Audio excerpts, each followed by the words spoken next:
Hey Internet, it's Gunter with MiniMishaps, and today we are going to be working with fish folk.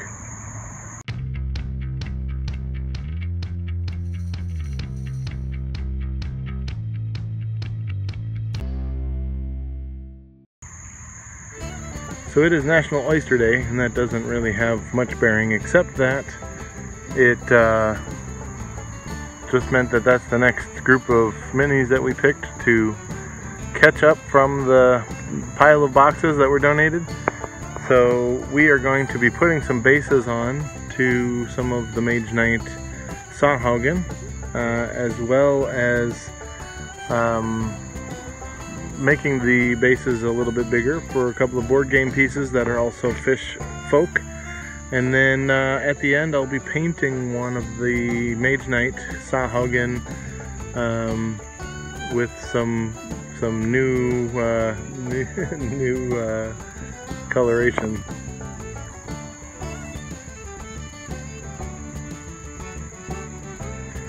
So the first thing we've got to do is get the bases on these guys. So we are going to pour bases on the board game pieces with the molds that we made about 4 videos ago, and the Mage Knight minis will all get the clothespin treatment so they can stand, and we'll put them on. I've got some extra regular WizKids bases, because most of the time the bases that come with the WizKid miniatures are sufficient, so they don't need the extra 1-inch circle as well.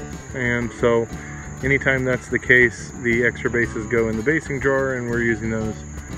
So once we've got those poured, we'll let those set up with the magic of filmography here. Poof, they're set up. Okay, good. Next up, we are going to paint the bases, and that will be it for most of the Mage Knight Sauhagin, except for one lucky Sauhagin, which is going to be painted with a koi coloration. So if you're not familiar with koi, they're giant goldfish. They're beautiful, and they have orange and white and black kind of blotching almost.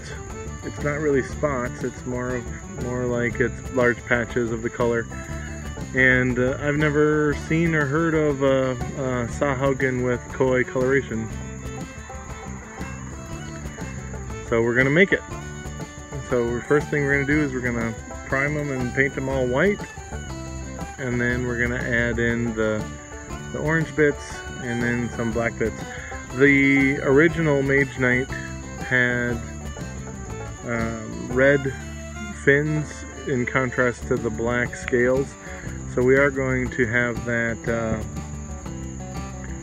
shaping keep the same. So we're going to do orange with a black outline for those fins on the back. So, but here he is, the first koi Sauhagin that I know of, that I'm aware of. If you have other pictures of koi fish folk, or ideas or descriptions or things you've used for homebrews, definitely put those in the descriptions. I'm sorry, in the comments. Otherwise, that is our Happy National Oyster Day video, and tomorrow we're having another fishy video. We are going to be making an NPC to represent from the release of the Suicide Squad 2, what it would look like to have King Shark be in the homebrew D&D universe. So we're going to be building him and making a character for his RPG cousin. So join us tomorrow for that, and support us on Patreon if you can, or like, subscribe, all the regular video stuff. We appreciate it, and we'll see you guys next time. Thanks, Internet.